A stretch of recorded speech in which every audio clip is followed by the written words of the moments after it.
It's the Infinite Podcast. Go tell your friends. It's the Infinite Podcast. My God, it never ends. It's the Infinite Podcast with Rob and Cork the Kid.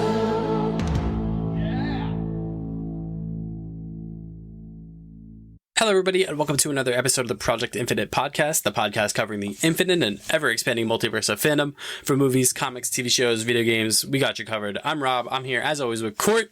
Court, this week, we're going to do a world-famous movie review of a movie that we both saw last week? This week? Last week? I don't remember when it was.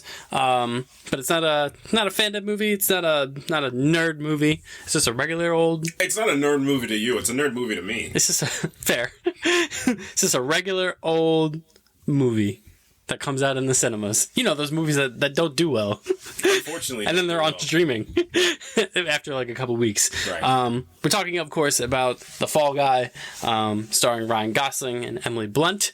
We both saw it together, and we're going to talk about it. That's going to be our main topic this week, and what we thought about it. And, you know, I guess we can also kind of bring up the larger conversation that I kind of joked about of, like, you know, are we running out of space for, like, movies like this, like, in cinema? Because it feels like it in a weird way, especially what's going on with this movie. Like, I know it's coming streaming like very, very shortly. Yeah, and it's already available. It was available to buy last week too. And it was after such a short cinema run. And obviously the other movie right now that's doing that is Furiosa. Furiosa is suffering from the same thing from a movie from 2015 that was, again, same issue, I believe, in 2015. Yeah, similar. It's not as bad as this one, unfortunately. But yeah, I really wish these movies were performing better. I wish there was a better landscape where a group of people just didn't need to see something that was connected to something. But what we're gonna do, we'll talk about that for a little bit. But we just want to talk about what we thought was a pretty fun movie. Yeah. Yeah, 100%. So that's going to be our main topic, but we do have some news. Starting first and foremost, speaking of continuity, Venom. We've been waiting for this. So Venom 3, The Last Dance, got its official first 3-minute trailer. It's because it's the third movie. Yes. Imagine if a studio did that. Man, Marvel movie trailers would be like 20 some odd minutes by now. I love it. But yeah, we did get a first look at the Last Dance, which I guess signifies that this will be the last Venom movie of the Venom trilogy that has wrapped itself up, as we learned before this podcast, within 10 years, which I think is actually pretty great. It has been 10 years. Wow. But I think that's good. Like, I think that's a good, you know, for all we can say about, like, the Sony Spider-Man movies, like, you know, 10 years for a trilogy is it's not overstaying its welcome. It's not taking a billion years to make, looking at you, Shang-Chi too. You know, 10 years, pack it up, and let's get the ball rolling to other things. $1 billion. You know, what did we think of this trailer? Look, I had one thought going through this whole trailer. It should look worse. And it didn't look horrible, which for this movie and this universe is probably the best compliment I can give. I quite like the fact that we got some Venom in the daylight for once in these movies. It's like Batman being outside. Yeah, it's a little weird. But I kind of liked it, you know, because a lot of the Venom stuff in the previous two movies happens at nighttime. Obviously, it's covering up some of the, you know, effects and CGI and stuff. But, you know, it definitely feels like they're, I won't say going for it in this movie. But they already went for it. So this one is just, I think, you know, it feels like the Venom movies as opposed to Madam Web, as opposed to Morbius, as opposed to, you know, presumably Kraven the Hunter, feels kind of immune to like the we hate this like thing. Like everyone, because I feel like I think Venom did it first. So like Venom like established like the niche of like, this is ridiculous, it's kind of dumb, it's kind of B movie level, but that's why we love it. It's kind of like Venom as a character, right? Encapsulated in these movies, because like I know Venom as a character has developed this kind of like cult following as like a character, but like Venom's not cool. Like, he's cool, but he's not like the backstory is not like, he's not the super interesting like introspective comic book character. Like, it's ridiculous. Like, the character came out in the 90s, like radical 90s era. They just needed a bigger, badder Spider-Man. They created Venom. and he just gained this following because cool design, kind of violent, goofy. I don't think a lot of people realize how goofy the Venom comics are. Mm-hmm. So I think these movies kind of encapsulate everything that, weirdly enough, people really enjoy about Venom. Sure.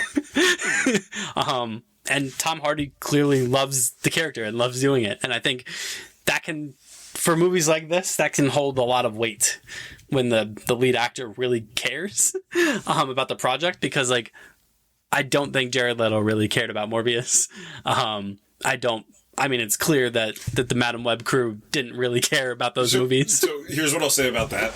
My thing for that always will be, what I think happens is these actors jump onto the movies and they're like, you're going to be in a Marvel movie. Yep. And they're like, ooh, MCU Marvel movie. And they're like, you're playing Madam Web. I'm like, ooh, okay, who's Madam Web? You guys are good at making B and D-list characters into somebody. And then the movie comes out, or they see the first cut and they're like, so we're the Avengers. Like, oh, sorry, wrong universe. Yeah. I'm at least going to interact with Spider-Man, right? No. Yeah.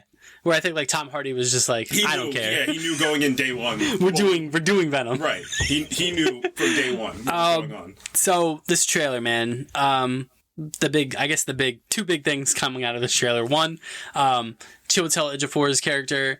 We speculated for months. We were hoping, fingers crossed, that he was going to be Null. We don't know that he's not yet. We don't know that he's not Null. But he, all intents and purposes, just appears to be... military guy. Insert random military guy hunting the main character. He's General Swanwick from Man of Steel. And then the big sticking point that stuck out to a lot of the nerds is that Chiwetel Ejiofor's character apparently captures the symbiote that was left behind in the post-credit scene of Spider-Man No Way Home. They don't care. No, they don't. Let's address it. Do you think they never cared? This was never a thing that they cared about. Continuity was always thrown out in the Sony universe. And Nobody cares. And if the MCU is going to introduce the symbiote, they will just do it in a different way that ignores this completely. Maybe they just do it in Secret Wars like it is in the comics. They can very much just do that if they want to. Yep. So we don't know who or what the villain of this is. It just appears to be a symbiote invasion. Which still makes me think that Null can be the main villain of this movie. Man, if they do Null, that would be just... that'd be incredible. What if Null's the most powerful of the symbiotes and he just gets Chiwetel Ejiofor so he needs a host? Yeah, that could happen. I'm not putting anything past this movie. Let's see what else in this trailer. Really, Chiwetel Ejiofor signed on to be just the military guy? Yeah, that's right? Crazy. Yeah. Especially so it's not like this is like Morbius or Madam Web where it was the first movie so they didn't know what they were walking into. And he knows. He knows the delineation. Right, he was in a Marvel thing. He was. Like a proper Marvel thing. Twice. Yeah. And that is weird that this is his relegation. Yeah, it is weird. Unless they have something crazy for him. Yeah. It's possible.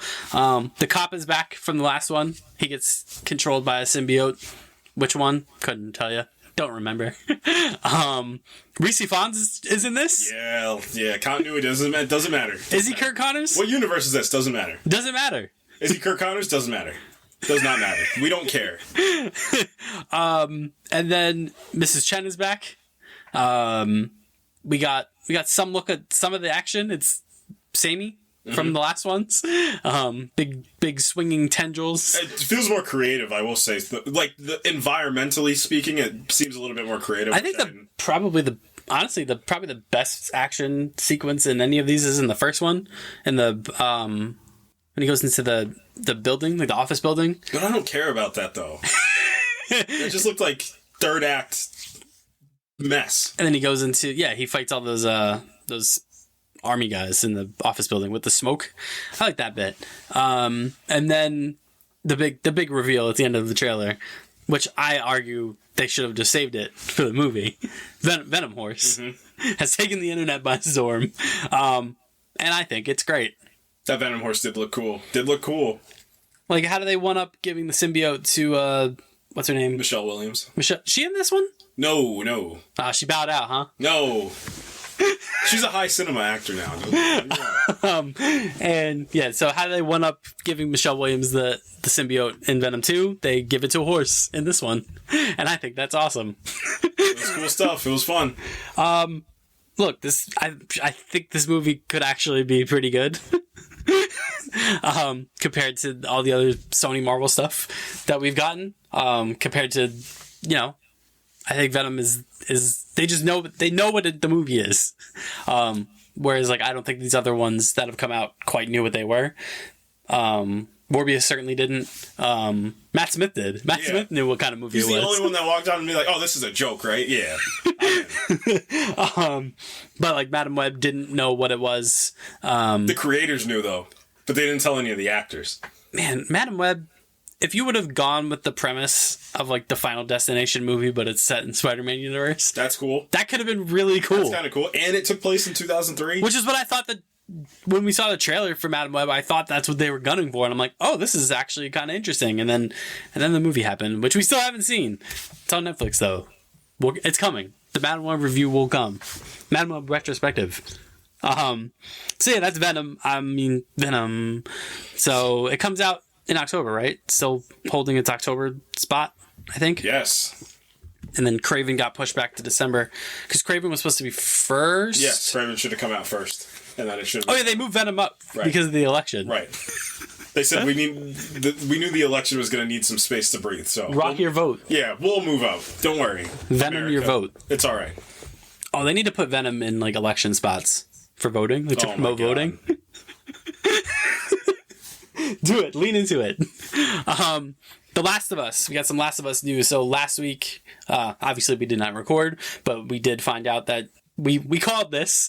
I mean, we're probably not the only ones who called this. No, we are the only ones. We are the only ones. Then even Craig Mazin knew. Jeffrey Wright is returning to The Last of Us. For those of you who do not know, obviously, if you're a show follower, you wouldn't know this. But Jeffrey Wright was in The Last of Us 2 as Isaac, the leader of the WLF, and Jeffrey Wright, as we hoped, will be returning as Isaac in The Last of Us Part 2 or The Last of Us Season 2. So he's not playing Abby. Nope, he will not be playing Abby. He will be reprising his role as Isaac. And this also comes off the news today that Craig Mazin has said that Season 2 of The Last of Us will be 7 episodes, so it'll be shorter than Season 1. Mm-hmm. And it will not cover the entirety of The Last of Us Part 2 storyline, as that he believes will definitely take place over a Season 3 and potentially even the Season 4, of which they plan to cover The Last of Us Part 2. So that shifts a lot of paradigms and a lot of parameters for our predictions of where this season is going to start and end. And I think we kind of talked about this the last time we recorded. I think they're going to do exactly what I'm hoping that they do, and they do a lot of legwork with the Abby character, and kind of make her a secondary protagonist of the show before the big bomb drops, which now I believe will, to your point, I think you made this point, that bomb very well may drop at the end of Season 2, and that bomb is obviously, spoiler alert. Get out of here. Get out of here if you don't want to know anything about The Last of Us Part 2. I think they might end Season 2 with the death of Joel. I think that's certainly a lot of that is lining up. Yeah. What it does too is it gives you Pedro Pascal for a full season. And it doesn't portray any of the gamers too, because what it will do is the structure still stays the same. It's essentially your prologue a little bit. So your prologue for The Last of Us Part 2 is the death of Joel, and then you can get into Season 3 where then Ellie's revenge. Yeah. Then Ellie's revenge is just in one season. This is what you do is you do Jackson in Season 2, and then you do Seattle in Season 3. I know some of the films that scenes that they were filming were set in Seattle. Yeah. And then Jeffrey Wright's character also would lend credence to that fact too, that it's set in Seattle. But I also think that I have a different thought about that. What the set photo you saw of Jeffrey Wright's character, that wasn't in the present day. I think they're going to do... I said this when we talked about hoping that they would get Jeffrey Wright originally. If you're going to get him, you're not going to get him for what Isaac's role was in the game, which is relatively minor. Yeah, it is. I think they're going to get Jeffrey Wright to kind of be a kind of not antagonistic figure, but this kind of protagonist figure to what I presume will be Abby's storyline. Because I think, based on the 7-episode thing, based on what they're saying about season 2 and 3, I think there's going to be a lot of dual perspective storytelling in season 2 and 3 where Ellie and Abby are kind of isolate, like their storylines are running parallel that don't cross until a certain point where obviously you're going to see what happens with Abby's dad and they're going to link all that up. And A, it's going to make Abby a much more sympathetic character to her, what she ends up doing, and B, having a Jeffrey right there as Isaac kind of gives her something to work with. So I think that's kind of what they're going to shoot for. And I think that's a really great idea. Like I said, I think the work you have to do with the Abby character with the game is you have to make her decision stick, and you have to make viewers feel somewhat comfortable with it. You also have to, if you're going to do this for Abby, because I think they're smart enough to know the fan reception to The Last of Us Part 2, which you're definitely going to have to do. I told you this, I don't know if we talked about this on here.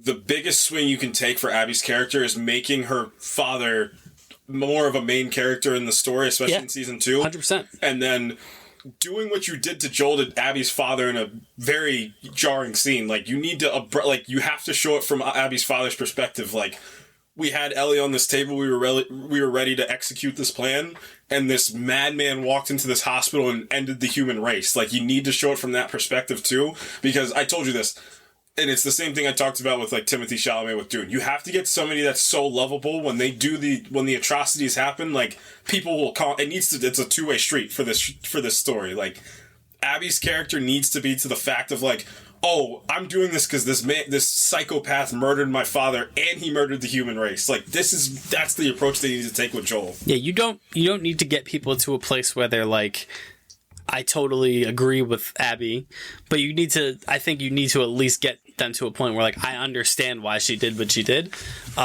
is what I think the game does that fine, but I think just people it happens so abruptly, and the introduction to the character is a little, I understand what they were doing introducing her the way they did in the game, but they took a swing. That's all I can say about it. I'm still on the good side for the actual Joel's death, like, because I'll say this over and over again, like, that's exactly what abruptly losing a loved one, that's exactly what happened. It's not supposed to be something where like this person was sick and we knew it was no, they abruptly were murdered, or they abruptly were killed. It's supposed to feel like this absolute gut-wrench moment. That's what grief is after the fact. So I'm totally okay with the fact that they did that in the game. I still will agree to your point about the actual introduction to Abby needed maybe a little bit of work. I'm much more sympathetic to The Last of Us Part 2. Yeah. And I think, all in all, I think it's obviously an incredible game, an incredible mark in storytelling. I just certain things, I think, they wanted to try some stuff. And I will never begrudge, writers, anyone for trying some stuff. They wanted to try and do this thing where, they deploy this bomb right in the beginning of the game with this kind of unknown character, and then you become that character later on. It's designed to make you uncomfortable and make you angry. Like, I think that's the kind of a lot what gets lost about that game. But I think for a TV show, not putting the viewer in Abby's shoes as opposed to a game, I think you do need to make her more sympathetic and make her more of a protagonist for a TV show. And I think based on this information about season 2 and The Last of Us Part 2 being adapted possibly across 3 whole seasons, I think that's what they're going to do. I think they're going to make Abby and Ellie's kind of parallel protagonists, and then inevitably the last probably 2 or maybe even 3 episodes that those storylines converge and ultimately end where they end. And maybe those set photos of Ellie and Dina in Seattle is literally the end of season 2, where they kind of like stroll into Seattle and they're like, we're here, motherfuckers. Like, and then season 3 picks up, starting off in Seattle. Like, most important thing that I'll say for Abby and her father, the actor they choose to play Abby's father could be the absolute make or break for this thing that we're talking about, this idea that we have. If you're going to do this and you're going to make Abby as sympathetic, it's just as important as who played Joel in getting Pedro Pascal. Like, this could be equally, this might honestly be more important of a casting, because if you can get, I was talking to Rob about this off if you can get somebody that is so dang likable and so dang bulletproof to the fact if this person was murdered that, like, Twitter would be up in arms, you did something right. Like, that's exactly what you want, because it's going to happen when Joel dies, so you need to also do that for whoever plays Abby's father. So... I don't know. We were trying to think. You made my favorite one that you did was Tom Hanks, but it would need to be a younger version of Tom Hanks. But man, that would be awesome if it was like a Tom Hanks type would be good. Just somebody that's like super likable that like everybody likes as an actor. Like Paul Rudd would be perfect for something like that. Like if you murdered Paul Rudd, you'd be like, what the heck are you doing? Paul Rudd would be a good one, actually. He's so dang likable. That actually is pretty good. Like a Paul Rudd type would be perfect. And like, you know, and her dad was kind of fun. He was cracking jokes and stuff. And I could see him next to like Caitlin Dever. Like they kind of, I don't know, they kind of a little father-daughter action. And like he's like the funny dad that like got her through the end of the world too, through his like humor and through his like, you know, his calm in the situation and like his logic. Like, I can get you through this. Yeah. Ooh, give Paul Rudd a call. See if he'll. Because I mean, I guess technically Abby's dad was in season 1, but he was behind a mask, right? So like you can recast it with like not an actual actor. That sounds messed up to say, but like a more notable name, and no one will bat an eye. But I'm super excited. I thought that seeing that today and being, you know, now that we kind of have the time frame, like that makes me even more excited because I'm like, oh, they're gonna let this simmer and they're gonna let this cook a little bit. Or we do get The Last of Us Part 3 at some point, and then that's what season 4 is. Yeah, that's entirely possible too. I know they've been talking about something at Naughty Dog for like months on end, right? Yeah, they've been working on, I think Neil Druckmann said they're working on a few games, but he also did say that he said kind of like we're gonna establish ourselves and remind people that like we're not just The Last of Us. Mm-hmm. So yeah, they're definitely cooking some stuff up. I would not be surprised. Yeah, you know what I can't even say it's a good. It is a good thing, but it's more of a comfortability thing.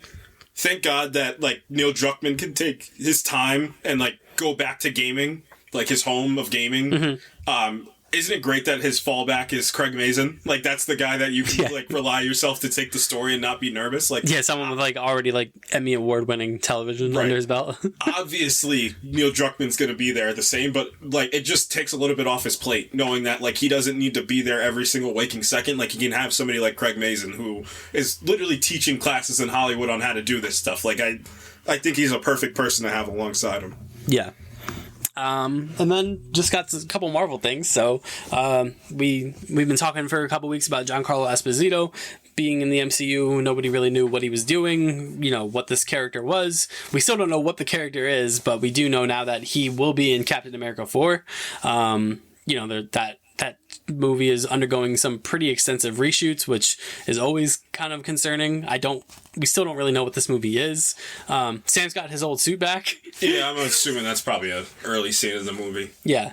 And we did see Giancarlo Esposito on set. He's got a trench coat. He's got some sunglasses. He's got some knives in his little bandolier there. He will be playing a villain. Surprise, surprise. Yeah, so, I mean, the rumor mill around, I've heard people thinking he's one of the X-Men villains. Like, people thought he was, what's his name? Stryker. Or, Bolivar Trask. Or, what's the other one? Gyrick. They thought he was Henry Gyrick. So, I know one of my theories early is that he would have been the vice president of the United States because that's what they kept saying, and he kept saying this is a character we've never seen before. So, in my mind, I was like, perfect timing if he was going to be like the vice president and then Ross goes off the rails, turns into Red Hulk. Oh, you're the president now. And now he's just the president of the United States. Yeah. And then that kind of also like, you know, gets Harrison Ford out of the way. Right. Because obviously Harrison Ford isn't going to do this forever. And then you get somebody like Giancarlo Esposito that he doesn't need to be held by anything, any comic, and now he can just be around. Like he's just the president of the United States, just running amok a little bit. I did like one theory I had if they were going to go the X-Men route is that he was Senator Kelly at this time, and then later in the MCU he would become President Kelly at some point. Well, he looks a little too strapped up in these set photos to be Senator Kelly, which makes me think that a lot of people just the way that it looked is that he's playing Busher from the Moon Knight comics. who gets his face ripped off by Moon Knight in a very gruesome panel. So that could be something that happens. I don't know.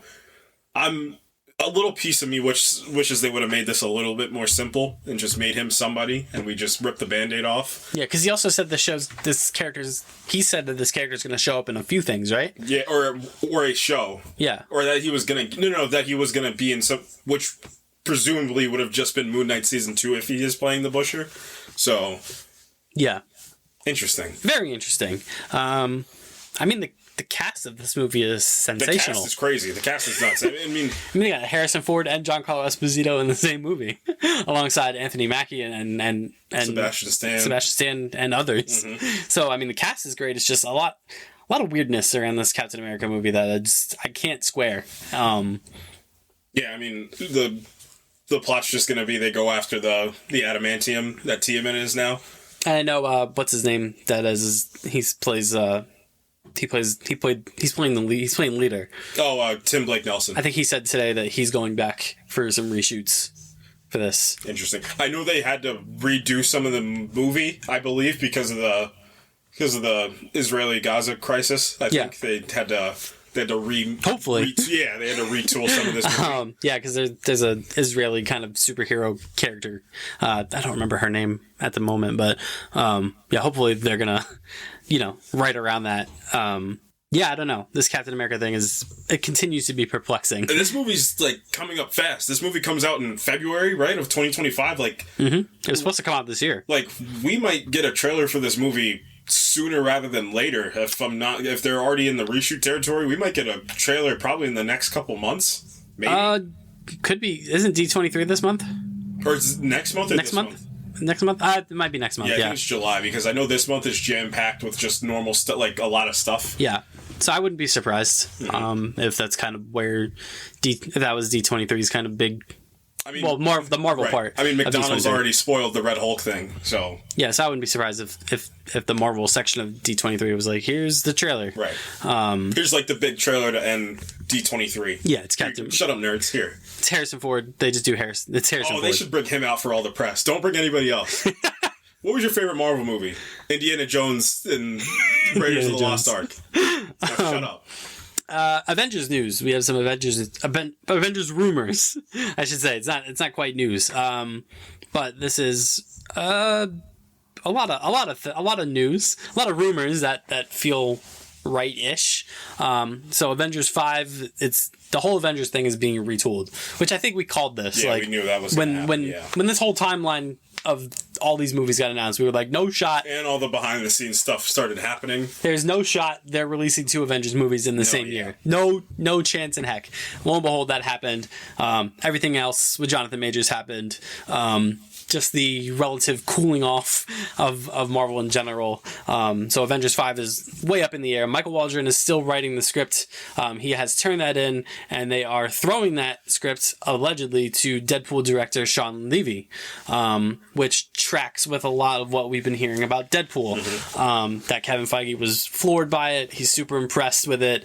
And Sean Levy could be getting the keys to the proverbial castle of a Avengers 5 movie that may feature in excess of 60 MCU characters.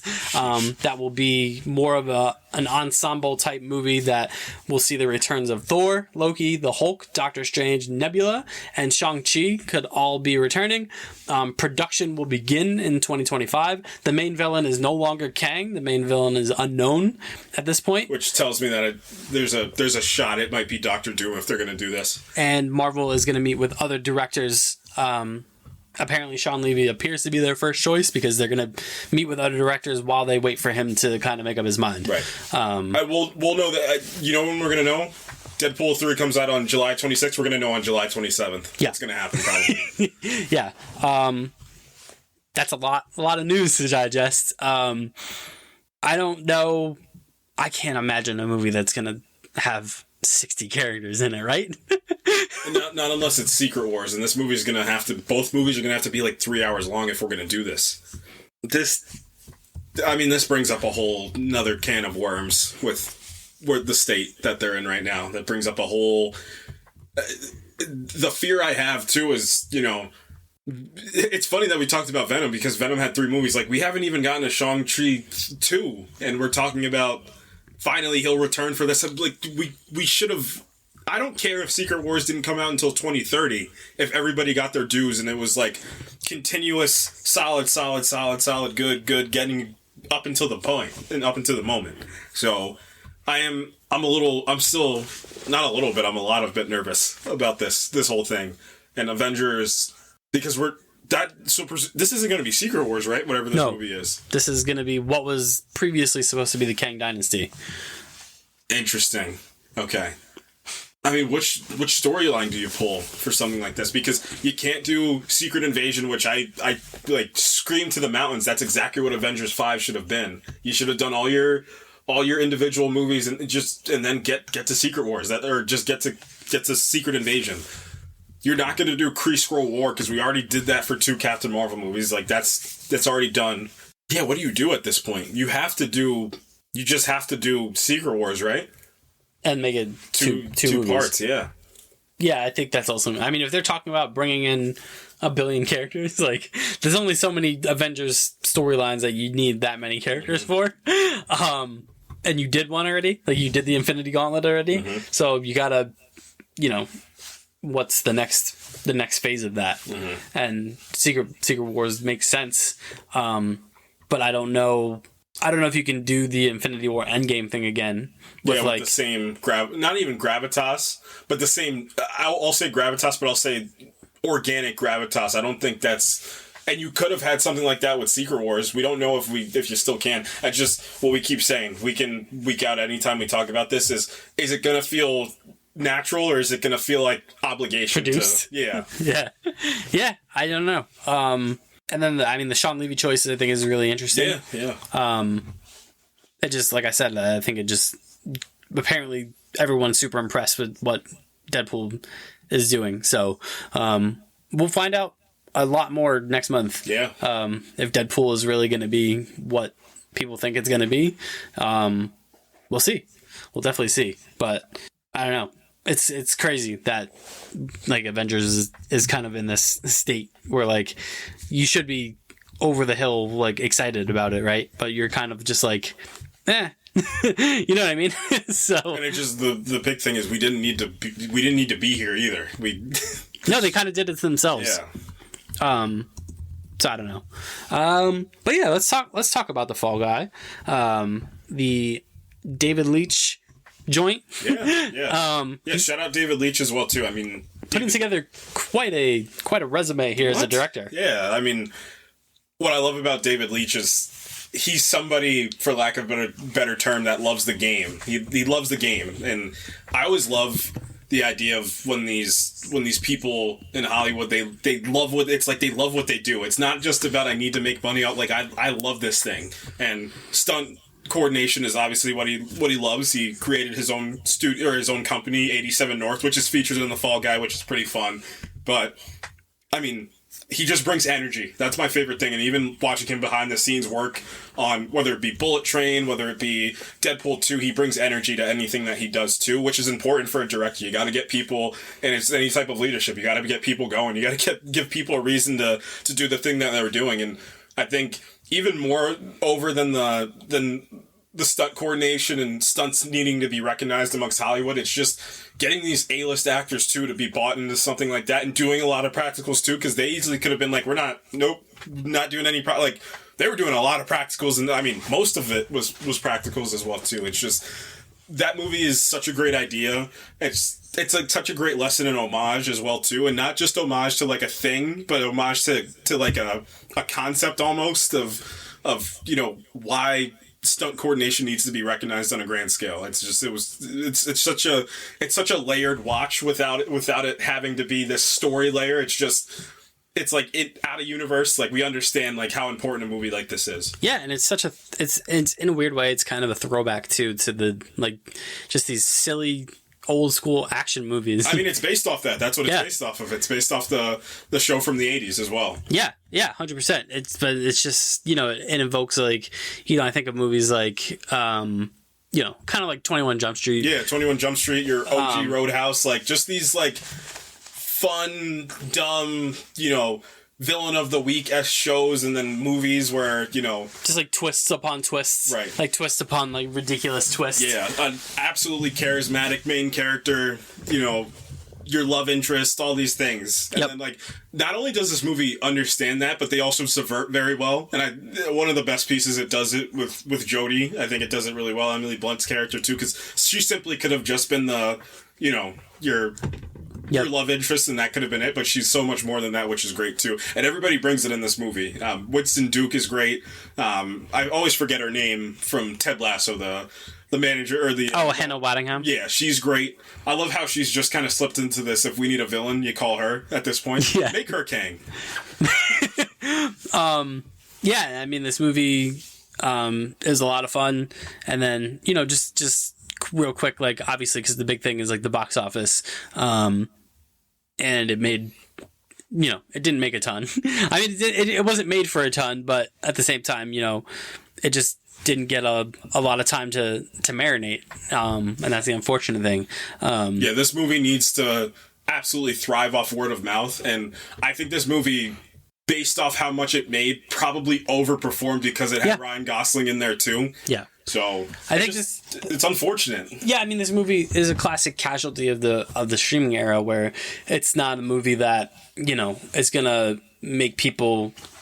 I think if this movie came out in 2007, it would do really well, because you wouldn't see it if you didn't go to the theaters and see it. You wouldn't see it for a couple months, right? Because DVDs would come out way later. But I think this is it's not a slight on it to say, I hope, to say, like, this is one of those movies that, like, you would just kind of be scrolling through Netflix or whatever your streaming services and be like, sick, I like Ryan Gosling, like, right. And you just throw it on, like, and, you're not necessarily motivated to go see it in theaters, because you can just see it in the confines of your home in 3 weeks.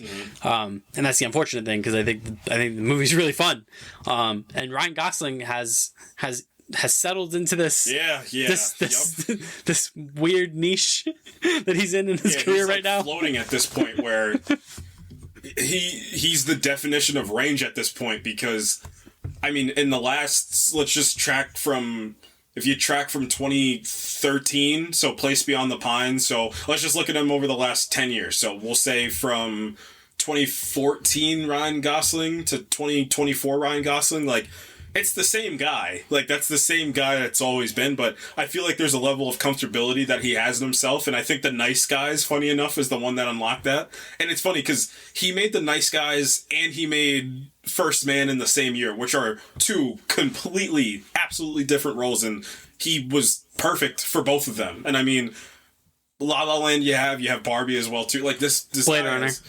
And again, like, Barbie versus Blade Runner, like, two drastically different roles, but he's perfect for each of them. He's such that, I mean, again, like, the idea of the movie star feels like it's coming back. It truthfully feels like it's coming back in full form. And he was kind of like, he's kind of, I'm really happy for him in the sense that, like, he's kind of escaped the teen heartthrob role that he was in, obviously, in the beginning of his career, right. And he's kind of, like, ascended to, like, movie star status now, which is really cool for him, and he's really good in this movie.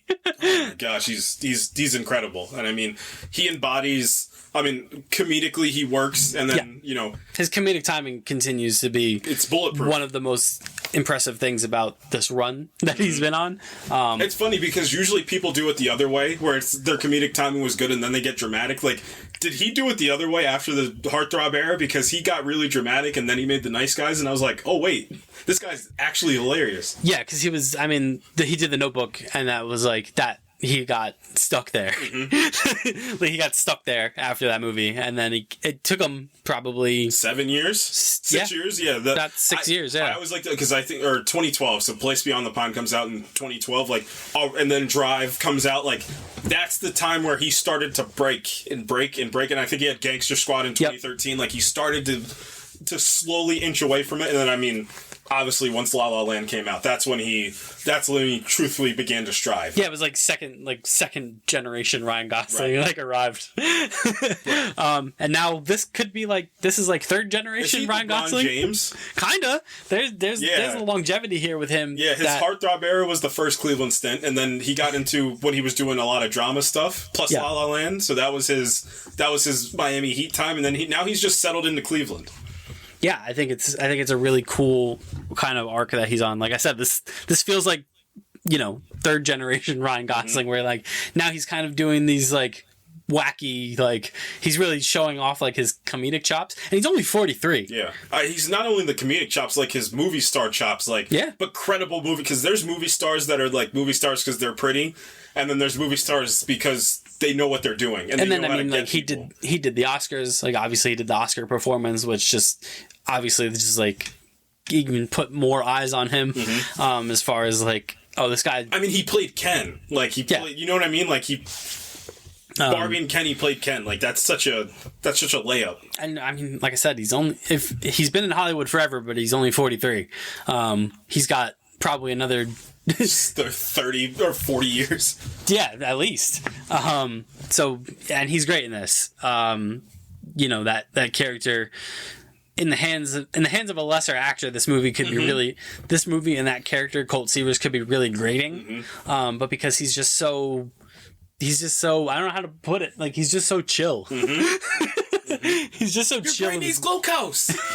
He's just so chill until he's not. I think that I think the only thing about this movie, I think it starts a little slow, but I think it has to, because you gotta kind of throw your main character into his call to action, which in this instance is his accident. You know what I'll compare that to? I'll compare it to Bullet Train, because David Leitch, but I think what Bullet Train slightly suffers from in the beginning of the movie is that when Bullet Train starts running, it understands that this movie is fast, this is a fast-paced movie, but then I have to retroactively start learning about everybody, where in this movie I'm learning about everybody out of the jump. So we're going to do all that world building right now, all that character building now, and then we'll get striding, which I'm fine with. I'll actually take that. Yeah, I agree.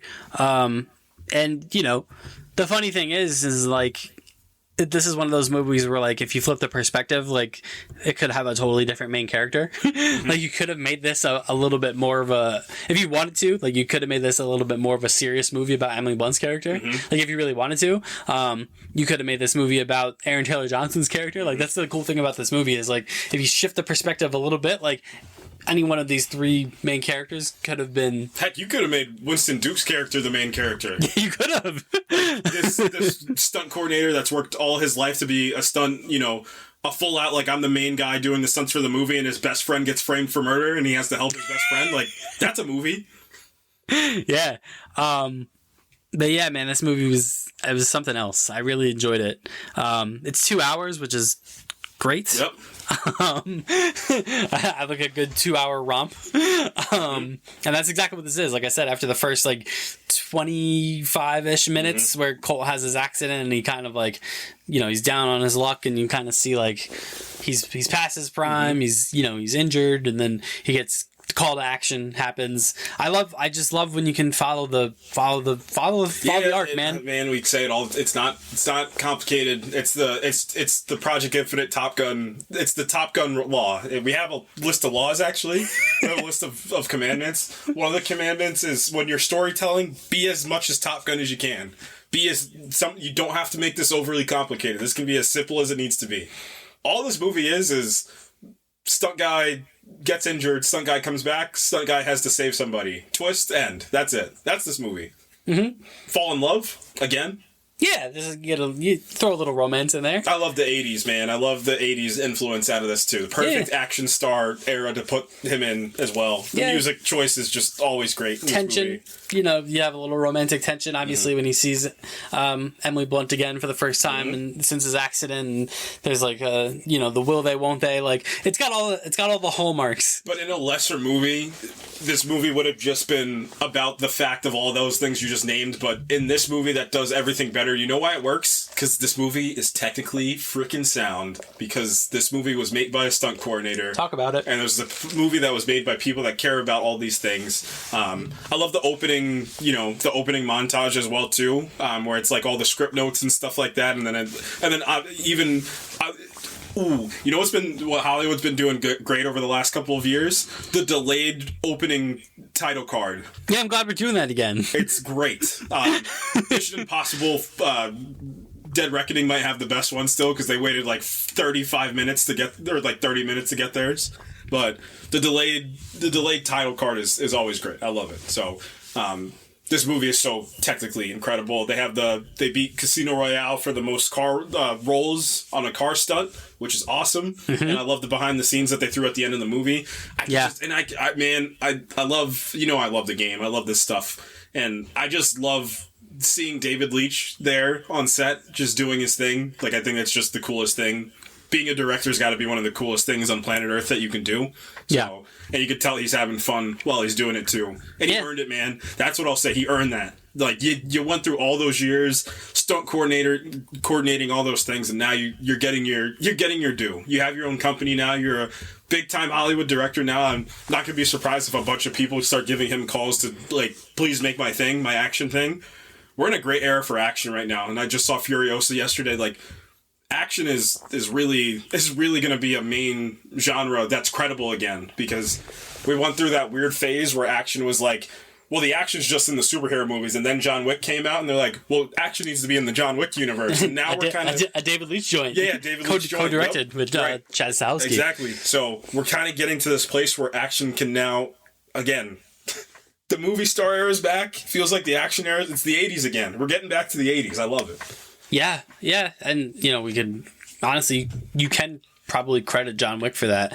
I'd say you could credit, it's like the triumvirate of, like, Taken, Equalizer, John Wick. Like, that all kind of came out within the same kind of time frame that we're like, wait, are action movies back? And then, it kind of just took off from there. And then, obviously, Tom Cruise brought Top Gun back. And that might be the most... For me, I think I'll remix your point. I think I'll have to go a little. It's the combination of John Wick on a hand-to-hand level, and then it's Top Gun on like a person level, like a thing, like a spectacle, like a car, or that was groundbreaking. Is an understatement to talk about. But again, it's not. It's just people are just dialed in when they're making the thing. It's not. Doesn't need to be overly complicated. It's just execution is everything. And then you just have this, which is like a perfect mix of all of that stuff, very, like you said, kind of throwbacky, like spearheaded by this just galvanizing lead actor that like is pretty bulletproof right now in Ryan Gosling. And yeah, man, it's like the plot is not overly complicated. No. Like Colt gets hurt. Colt gets a call from Gale, who isn't that a call? You're the call to action from storytelling. And Gale calls him up, and like you as a viewer already kind of know like something's kind of up with Gale, but like is she like you don't really think I thought she was just the weird. Yeah, you don't think she's producer. Like nefarious, right. But you just think she's like typical smarmy Hollywood producer lady person. Which of course the guy that worked in Hollywood for so long would make that the villain. Which is beautiful, of the movie. Yeah. She calls him back. She's like, "Hey, Emily Blunt really wants to see you on set. She needs you, Colt." And he's like, she needs me, Colt. And he goes there, and then classic mix up. Emily Blunt's like, "Get lost." I saw people saying earlier that one of the weak points of this movie was their relationship, which I just absolutely disagree with. I mean, what do you want from it? Like, I thought they worked great together. Yeah, you knew how this was gonna go. You know what I think too? I think if Oppenheimer and Barbie hadn't come out before this, nobody ever would have thought about this. But I think people have their brains on too much to think about it when it's happening. So I think in their mind they're like, why is Ryan Gosling and Emily Blunt having a relationship? Because you think about it, you're like, why are they not with other people? And I'm like, no, this is a movie, remember? Yeah, they're bringing real life into it too much. No, I think they're great, and I love their comedic timing. Emily Blunt is probably one of the best scene partners you can have, because you can tell. I feel like she was riffing a little bit too, but her riffs are really like I bet you she was real, and then Ryan Gosling started riffing, but she's probably one of the best partners to have alongside, because she can also return the favor. The split screen bit People didn't like that. I loved it. I like that quite a bit. Like, again, you guys are thinking about this too. This movie also was like 30% satire. That's the point. Like, this movie is also a satire. And that scene is... They're speaking the satire into existence. That's the whole point. Like, what do you think about a split screen? Split screen. The movie splits. And it's her on the movie set, you know, messing around with the props, and him in the hotel room just kind of chatting while he's supposed to be on this, like, kind of serious thing that he's doing. I really like that bit. And then the split screen, you know, she hangs up, the split screen goes away. It's like a throwback. Yeah. I guess that's kind of where I'm at in my life. Where like I'm the Leo DiCaprio me. Yeah. I'm like, whoop. That's a split screen. I love a good split screen. Yeah. And then, you know, so Colt's basically he's trying to find out what happened to his the man that he stunt doubles for, Tom Ryder, the most famous action star in the way. I mean, you know who Tom Ryder is. You know, it's Aaron Taylor Johnson. It is Aaron Taylor Johnson. Great pick. Great pick. I mean, that's one of David Leitch's boys at this point. Yeah. And you also think that something's kind of off with him. Like, you think, but again, you don't think like anything. You don't think you just think he's the victim. Like, maybe he's dead. Well, that's what I thought I thought he was dead. I don't know if I thought he was dead. I thought he was like, I didn't think he would be like integral to the twist of the movie, but I did kind of have an idea that maybe he was behind the accident in a way, like maybe even like incidentally behind the accident. And then you find out that he's killed his stuntman. Accident. He Johnny Cage karate kicked his stuntman because. What do you mean I don't do my own stunts? Which he still doesn't. Killed the stuntman and pins it on our guy Colt. And Colt. The second half of the movie is Colt trying to on the run, trying to clear his good name. Not even necessarily clearing his good name. He just wants to help his girl get her movie made. What a noble and honorable thing from character work you can do. What a noble thing for a main character. Yeah, even though he's on the run, he's a fugitive. We have to make this movie. All the little Jodies need you. He's still stunt manning. There's just fun in jokes. It makes so much sense too. Yeah, and like on like a stupid movie level, because like as much movies are also stupid. Yes. Like, the fact that he can fight, but it also but that actually makes sense. It's not dumb. Like this one actually makes the most sense. It goes back to Once Upon a Time in Hollywood, right? With the Bruce Lee scene, right? Yep. Like it's kind of like that, where like you know stuntmen can fight. Some of them can fight. Yeah, some of them actually have to learn all these things for these fights. Maybe not to like this degree, but that's the movie. It's not, but it's not outside of the realm of like of like insanity. Like this one, I actually is a bit plausible because it's like imagine there's a movie that takes place in like an underground fight ring, like.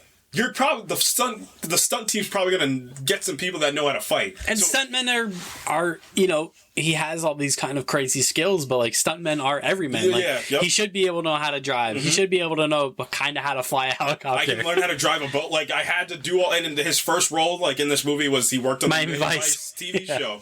So, and he was infamous Miami Vice. He's a great main character because like main characters, like the iconic like cult classic main characters always have like a piece of clothing that are iconic. So it's his jacket. Yeah. Like they always have like or his thing is the thumbs up, like the stunt guy thumbs up. Like, man, I wish this movie would have like performed on a grand scale because this movie could have been like an iconic one. They poke a lot of fun at like, you know, she's directing this kind of.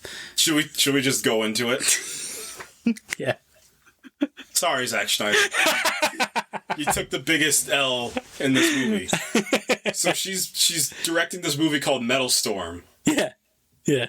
This Metal Storm is very orange. It's very orange. It's very, like, not. I mean, it's serious. It's Rebel Moon. So we're not even joking. They just do Rebel Moon. Like they do. It's basically your big sci-fi summer action blockbuster that the filmmaker takes way too seriously. Yeah. With way too much slow motion. Tom Ryder's Matthew McConaughey.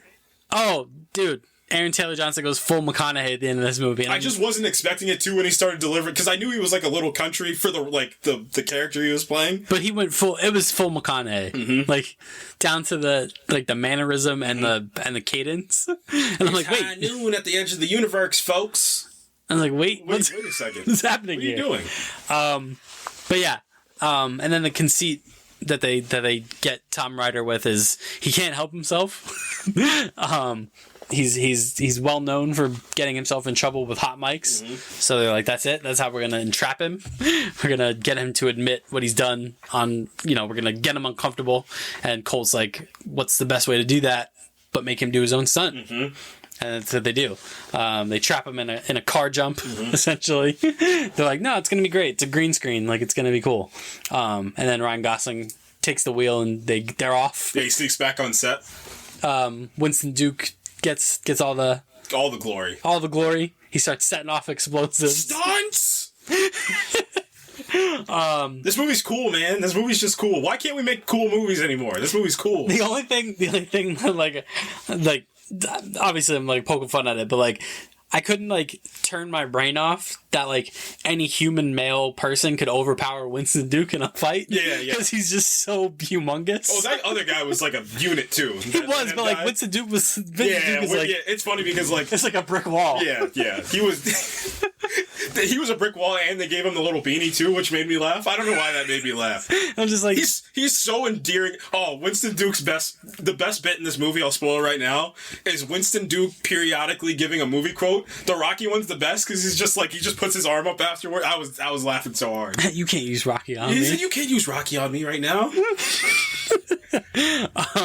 No, but yeah, I really enjoyed that character, and Winston Duke is great. Get him in more things. Yeah. He needs to be in like 5 things plus every single year. I love that guy. And let him be the main character if that's okay in something. Oh, I feel like he has something in him that's going to be like he could put together a real performance for something too, or something like this. Like I'd take something like this too. He gets to spearhead that. He was close in Black Panther too, man. Yeah, he was really like, I'm like, whoa. There's more. There's something going on with M'Baku that wasn't there. Phenomenal in Us as well too. Yeah. I remember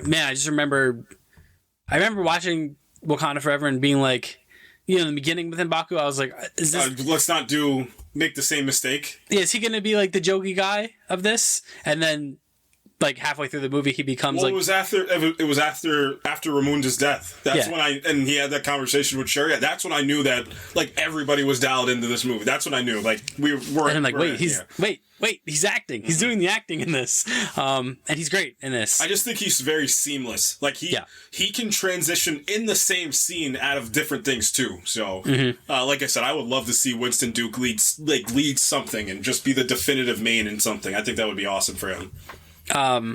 But yeah, I mean, all ends. Make him Bond.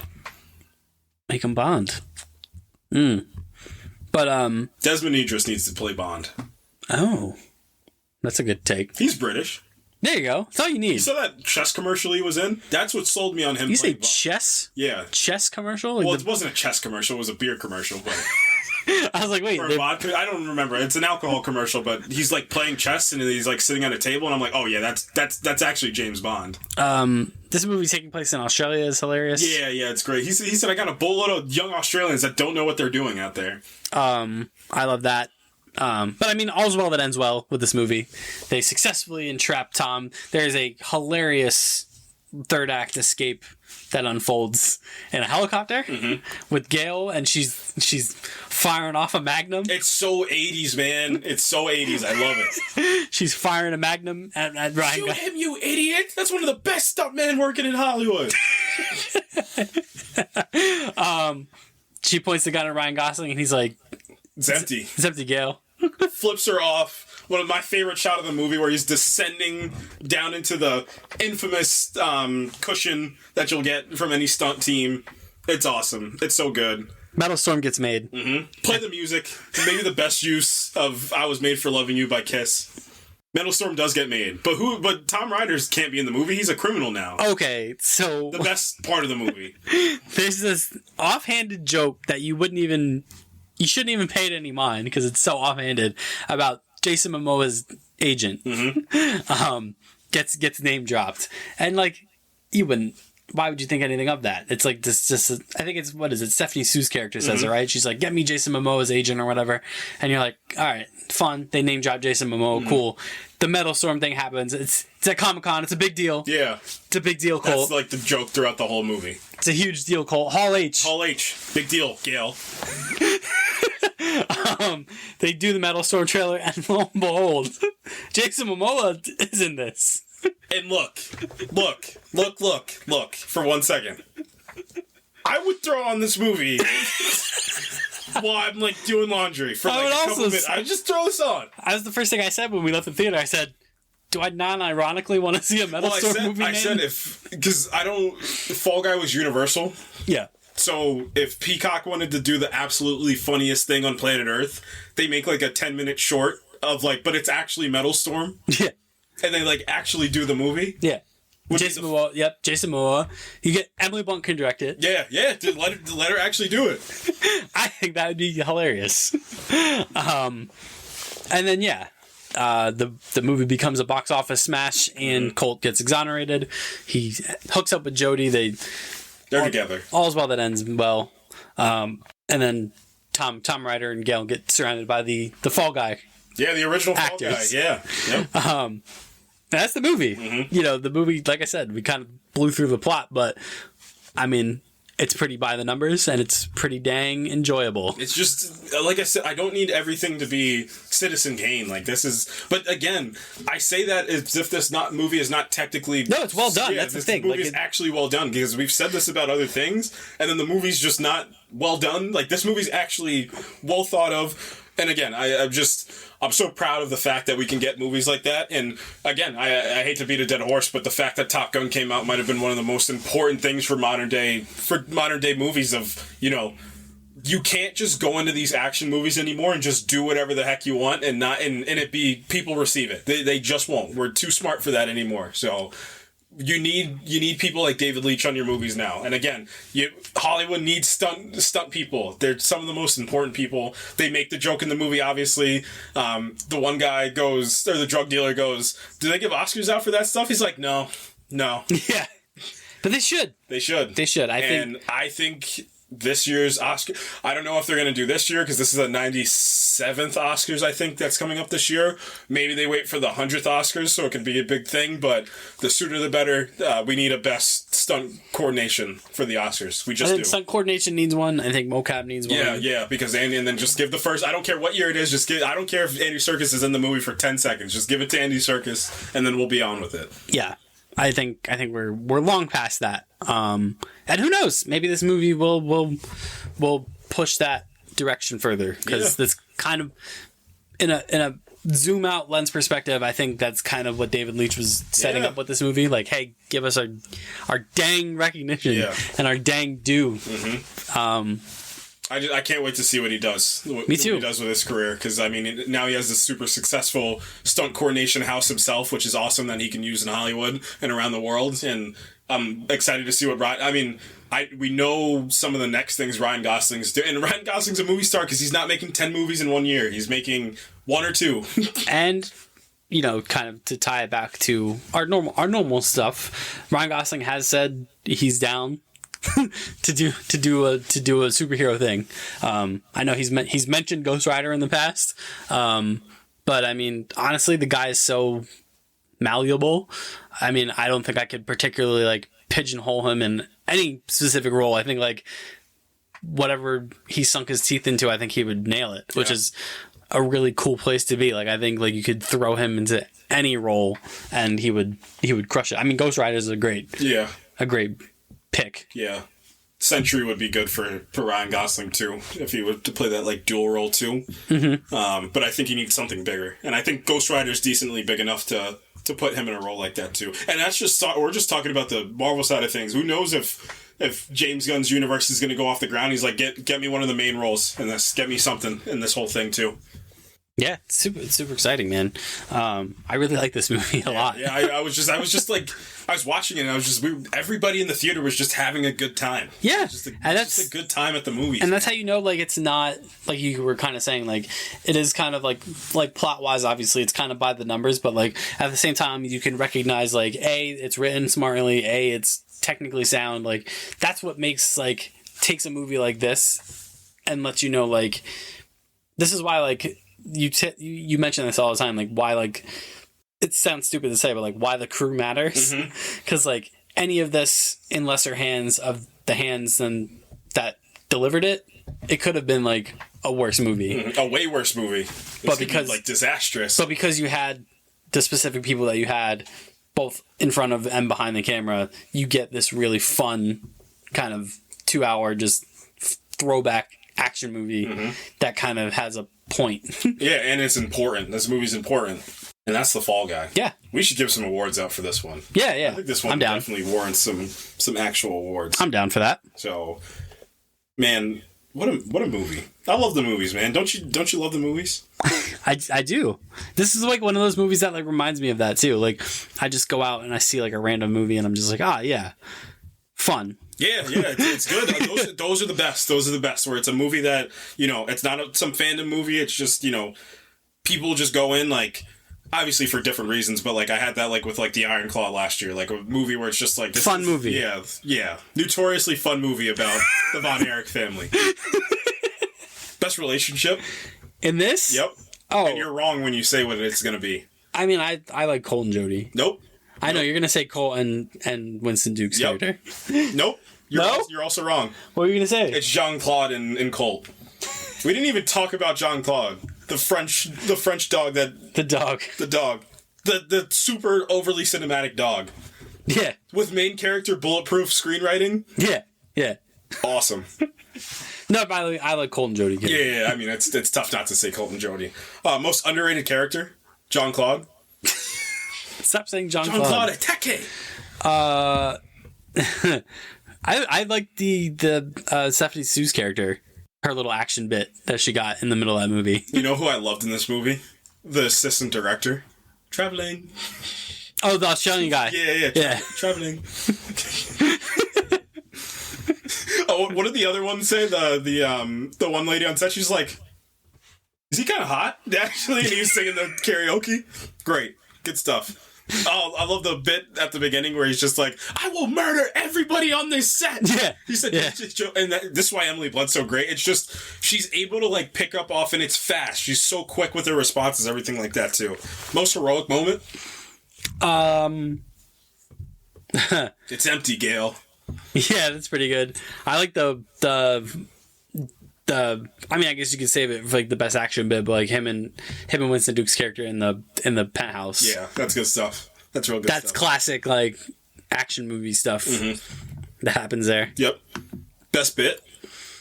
I like the over dramatic like monologuing that Tom Ryder's character does. Like anytime or Aaron Taylor Johnson's character does, any chance he gets. And my favorite one is the one on the pier. Yeah. When he's like, "Where's the phone?" And he's like, Ryan Gosling's like, "That's the thing. He shot it out of my hands." He's like, incredible shot by your henchman there. This movie did have henchmen. This movie's so self-aware. It's great. What did I say the best bit was earlier? The movie lines. Yeah. He said, what movie? Last of the Mohegans. Yes. Best battle? Metal Storm? The Metal Storm. I like the penthouse. The penthouse fight. He said, at this point in the movies, this would be when the bad guys attack. Winston Duke read the script. This is awesome. He's like, and then when he's like... he said if this was Die Hard, this would be when the villains... And then when Ryan Gosling's recanting the story to Dan or to Jody, and he's like, and then Dan grabbed the tomahawk, and I wanted the tomahawk. Yeah. But we were trying to do the Last of the Mohegans. She's like, what are you talking about? What's my best battle? The boat chase? No, I quite enjoy the street chase. I love the street chase. During karaoke was great, and then the song choice by Phil Collins was also god tier. It had the right amount of Fast and Furious lunacy, but like still technically sound. Yeah. Favorite cameo? Jason Momoa, man. Just nuts. I can't believe they actually did it. That's what I keep saying. It's like I can. Well, I thought what they were gonna do is like get somebody to like be like Jason Momoa, but not actually be So it's like in universe, but they actually just. I mean, had that's to be the thing, Jason though. Momoa. You can't get anyone that's like Jason Momoa. Besides, right. Ain't nobody like me except me, as Rocket Raccoon once said, and that's Jason Momoa's MO. That guy loves a cameo, doesn't he? Yeah, man. Remember the Flash cameo? Yeah. Yep. Drunk Aquaman. No, that was just Jason Momoa. He showed up. So was this. Yeah. Best set. Metal Storm. Yeah, Metal Storm. Can I go like actual like, quasi real world-ish? It's the montage sequence in the middle after he tries to tell Jodie that like a man was murdered, but she's just like, I don't need Tom, I just need you. And he's like, ooh, did she mean me or me? And then they shoot the scene, and I'm like, that's just movie magic, which is great. And just directors doing directing stuff. That's what I like. I like that little bit right there. Oh yeah, that's a good one. I like this movie unironically did a great third act desert sequence. Yeah. Sure. That like if I know. you told me that I was getting 3 third act desert sequences this year, I would have been like, that's a lot. But then 2024 happened, I was like, that's adequate, I guess. So I quite like that. Like they made good use of the desert. Yeah. Stunts. That's 1v1. Winston Duke versus Redhead. Big Goon. Big redhead guy. When he gets strung up at the end there, and he's like, "Hey, oi, let me down." Is it Ryan Gosling versus the lead actress for Metal Storm? Because it also has the best joke in this movie too, and I'm gonna save it for the best joke. I just like it because that's when I knew what type of movie this was, like hand to hand, what type of movie this was gonna be, and it also shows, to our point from earlier, it also shows like the lunacy of like the random guy being able to fight trope is gone, like the Neo from that's my brain not working. Neo from The Matrix? Yeah, from the Matrix thing is like gone. It's like, oh wait, he's actually a stunt guy, so obviously he might need to be able to fight a little But bit. also they're fighting with prop weapons. Right, but he doesn't realize that at first, so it's like, and then in your brain as like a moviegoer that knows what this movie's about, you're also like, oh shoot, and then it's like, oh, of course. That's what I like. Best heat check performance? Jean-Claude? Get Jean-Claude. Funny enough, I think it's the McConaughey imitation. That's such an outside the box heat check. Is it Jason Momoa? Yeah, it might be. That's like sitting for like 46 minutes of an NBA game and then checking in for the last 2 and just hitting 7 threes. Yeah, but the guy who checked in was Michael Jordan. Right. Why was he not playing the other 46 minutes? We don't know. Because you can't have too much of him. You got to deploy Jason Momoa at precisely the right time. And it worked. Jason, he's Gandalf. A wizard arrives never early nor late. He arrives precisely when he means to, and that's Jason Momoa. Throwing a couple yahoos, and he's in a cowboy hat. He did do a yahoo. And not a half-hearted Forge Yahoo either. Yahoo! Get lost, Forge. Shut up, nerd. Funniest moment? This movie's funny, man. This movie is funny. This is a tough one. I like the Pierce scene is hilarious to me. Yeah, the Pierce scene's good. Because it's Your brain needs glucose. It's so over the top. Bondville, and he even calls out the calls it out.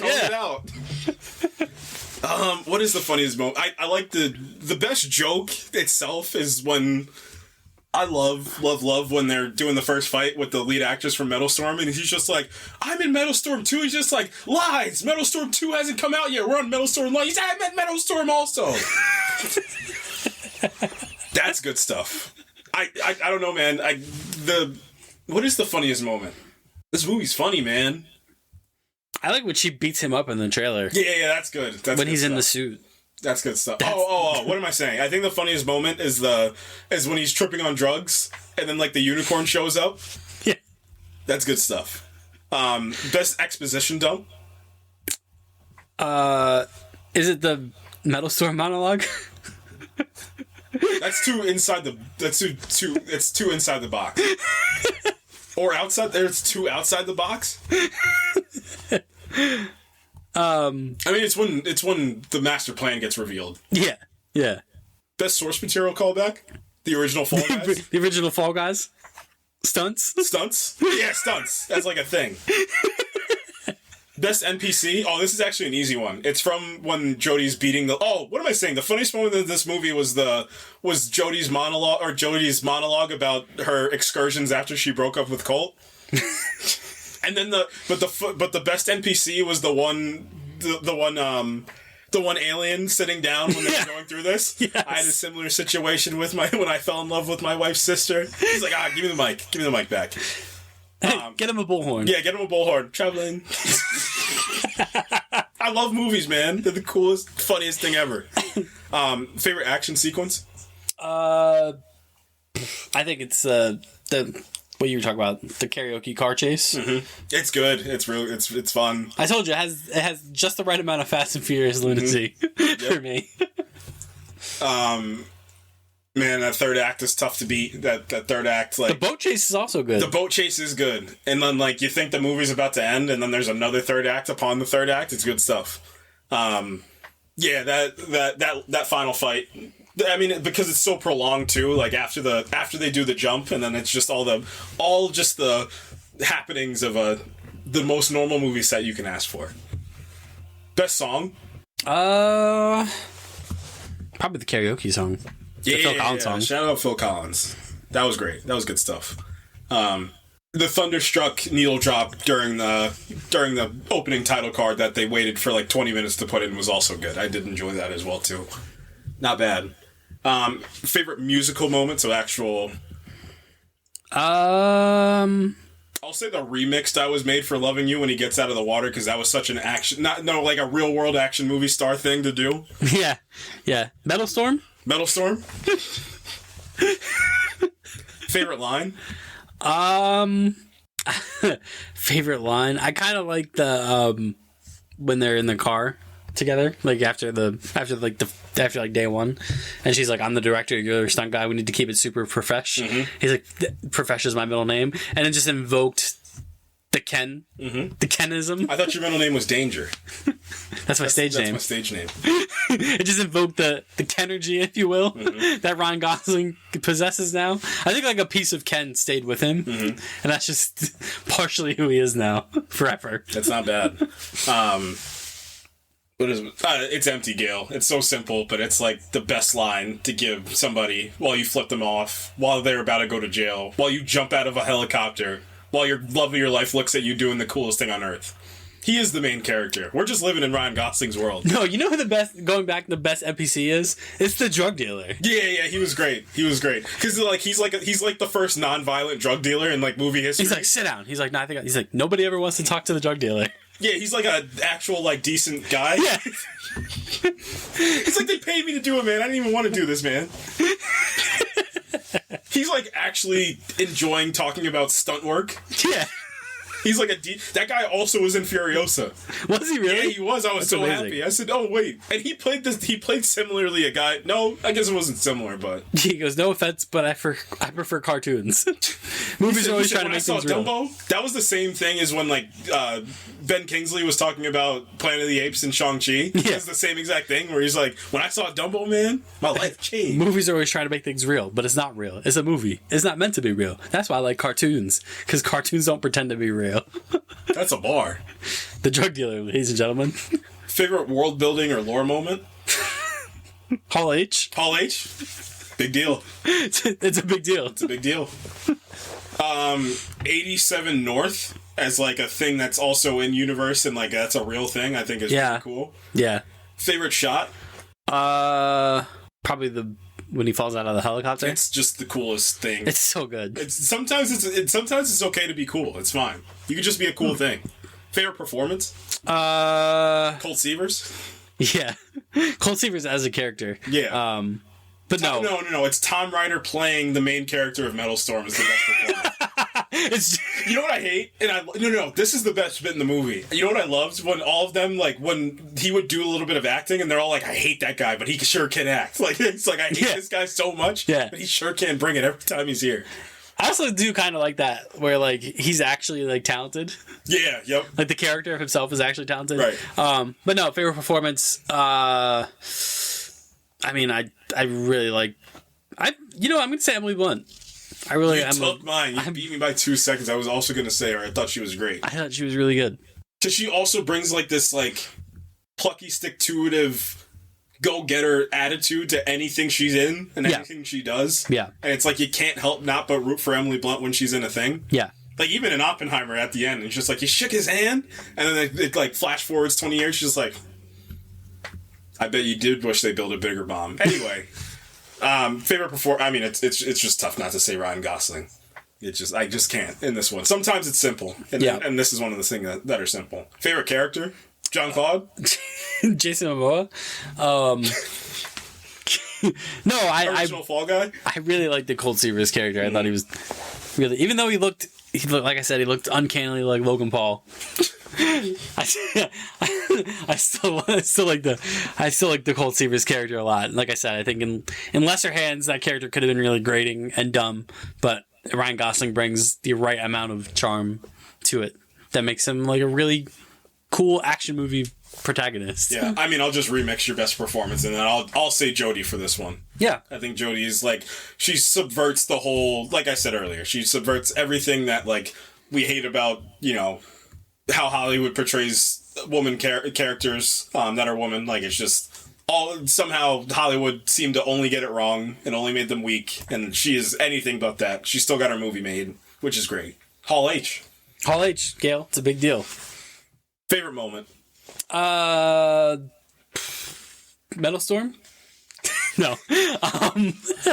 Man, I loved like the getting ready for like the last part of the third act where like the crane swoops down. Like, hey, my favorite moment is like a prolonged thing throughout the movie, and it's like the actual movie making within the movie making. It's like the inception of the Fall Guy. Yeah. That's my favorite moment. And my favorite thing about this movie is like the inception, not like the inception, but like the movie inception of the Fall Guy. Yeah.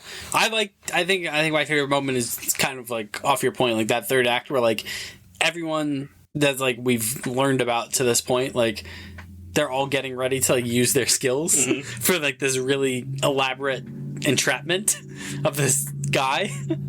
And like, cause like Jodie's like calling the shots, Dan is getting his stunt team ready, and then Colt is obviously doing the thing, and it's just like a perfect like stamp on like all these characters' journeys throughout this movie that like they all kind of they're doing their thing. Yeah, they all get to like do it. They all like get to do their like, thing. Yeah, action directing, like Colt's like action heroing, and like Dan's action stunting. Like, it's great. Yeah. What a movie. What a picture. I really liked it. This is a picture. We're going to have to categorize movies now. They're either going to be a movie, a film, or a picture. And this is going in the picture category because of how technically great this movie is. This is a picture. I can't argue with that. Top Gun's a film. Like Morbius. Yeah, Morbius is unfortunately like no. The highest honor that you can get here is being a picture. Like these are like the pictures of the olden days. You know what I mean? Yeah. So like Dune Part 2 is a picture. Like, that's a picture. The Flash. That's a movie. We need something below movies. Oh, straight to DVD. I was gonna say it's something. It's something. Okay, so the lowest you can be is straight to DVD or something. There's 5 tiers that you get. I don't know. I feel like if you're straight to DVD, like there's still like a modicum of like enjoyment that you can get out of like a straight to DVD movie. We also have to add like you're a Project Infinite cult classic, because like Hollywood already has their cult classics. Like, you need to be like, what's one of our cult classics? Venom. Yeah, Venom's one of our cult classics. Is No Time to Die one of our cult classics, or is that like a movie? I think that's a movie. Or is it a film? Because, like, the picture category needs to be unironic and ironic. Like, Dune goes there for, like, unironic reasons. Like, but I also could put Madam Web there for ironic reasons. No, I'll remix the point. Madam Web obviously needs to go into straight to DVD. Yeah. That's the worst you can be, right, on this? I think so, yeah.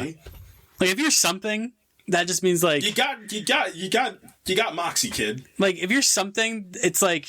It probably wasn't good, but like something's in there. Something like it, because you're like, you know, that was like, I feel like The Flash, weirdly enough, is like the definition of that. Because like we talked about it, we're like, it's something, like it's not good, but like there's something in there that like was sort of good. Whereas like there's certain things that like have no redeeming qualities like whatsoever, and presumably Madam Web's one of those things. Like I don't think I'll leave watching Madam Web being like that was something. I'll just be like that was exactly what I thought it was. So yeah. Yeah, I definitely I'll put this in the film cat. This is a film. Yeah. This is a film. Top Gun is like a picture. Dune Part 2 is a picture. This is a film. Like, what? The Eternals is like a movie. Like, that's a movie. Yeah. Yeah. Like you said, The Flash is like, that was something. It's something. And then Madam Web is straight to DVD. Yeah. Yeah. That's a great tier list. Into the bin. That's nice. Don't we need a cult classic? Venom. So that's in the middle. That's the middle. Or should that be at the top? Because it's like our cult classics. Like Venom. Like Fast X. Oh yeah, Fast X. That's the Project Infinite cult classics. Like you know how like they have like the Turner classic movies. Like we have our Project Infinite cult classics. Oh yeah, and Venom and Fast X are like the first two. That's a great list. Honestly, what's another film? Another film. Avatar. Yeah, like Avatar. Like Avatar one's like. Avatar one's like a film, but like. Avatar 2 is like that's a picture. Yeah. When you have heart, you're a picture. Let's get it done. Buddy. What was he doing? I don't know. And then he vanished again. He did vanish again, and he'll be back. For Avatar 3. Yeah. Time travel. They put Quaritch, I need you to distract Kang. Well, that's it. We did it. The Fall Guy. It was great. Go see it. Yeah. While it's still in theaters. Please. Because it's really good. That's going to do it for us this week. Amazing. Another amazing episode in the books. You can follow us on Twitter at @ProjectINF_pod. You can follow us on Facebook. You can follow us on Instagram at the Project Infinite Pod. Next week, we're going to talk about the Acolyte. Maybe. Who knows? Probably the first 2 or 3 episodes, depending on when we record next week. How many episodes is this season? 9? Is it that many? It's either 6 or 9. Let's see. I don't think it's... I felt like it was longer than... It's going to be longer than... Because Ahsoka was 8 episodes or 6 episodes? I think Ahsoka was 8 episodes. Uh-huh. It is 8 episodes, The Acolytes. So we'll be wrapping up on July 16th. Solid reviews? Yeah, I haven't taken the time to watch them yet, but I've heard the first 2 episodes are pretty good. And it does some interesting things, which is what I always say I want out of Star Wars. Do something different, do something interesting. And that seems to be what they're doing with the Acolyte. So we'll probably talk about that next week. In lieu of anything else that might happen. Yeah, June's loaded. Cam. Yeah, we're getting ready. What are you looking forward to most in June? Probably House of the Dragon. It's got to be the bear. Fair. But yeah, I'm ready for House of the Dragon. Same. Can we find a way to bring Corlys back? No, his brother. Oh, not Corlys. Vaemon Velaryon. The goat. Put him in a flashback. We're actually going to review that scene. We're going to deconstruct that scene and why it's the best scene in TV history. And you can't prove me right. Don't bring me anything from The Sopranos, from the don't care. Breaking Bad doesn't matter. That is no true Velaryon. This man was beside himself. I told you exactly what happened. He was reading the script and he's like, I've been a minor character this whole time, and then he read it and he's like, they looking at me? Is this scene for me? He went for it. And it paid off. It did pay off. It was incredible. But yeah, probably House of the Dragon. We're getting into the good stuff now. We're getting into the spectacle of the this season's gonna be a big war for the whole season. Is basically what we're doing, and we've never done that in Game of Thrones. Game of Thrones always did, they reserved their big battle for one episode of a season. Be like, here's the big battle episode. But this season is going to be like a war, like fought on multiple theaters of war. We're going back to Winterfell. We got Starks coming this season, which I'm excited about. Think you're going to be a stupid? No, we'll see. TBD. Dragons. These dragons are gonna fight. Big dragon battles. I think it's gonna be really, really good.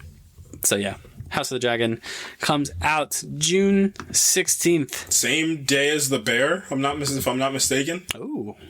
And the Bear might be a little bit after. And House of the Dragon is also, I think, 8 episodes. So we'll see. June 27th for the Bear. So we're going to get House of the Dragon. Then we're going to get the Bear. The Boys is in there. The Boys is also in there as well, too. Shout out June. Is Homelander finally going to get his comeuppance? No, he's not. No. But yeah, that's going to do it for us this week. I know what you're going to want to say. And just don't do it. What? Don't do it. What? From me and from the... Don't do it. Don't do it. There's a person you could call me that could really make me happy about what I want to do, and there's somebody that you can call me and that's gonna be really bad. You gotta be real careful, Fury. The Jody of the podcast? Yes, you chose right. Because you could have said Dan, and then we would have had an issue. Stunts! But yeah. Movie quotes, man, were killing me. They were killing me, man. It was good stuff. We'll see you next week for The Acolyte, most likely. Until then, goodbye. Peace.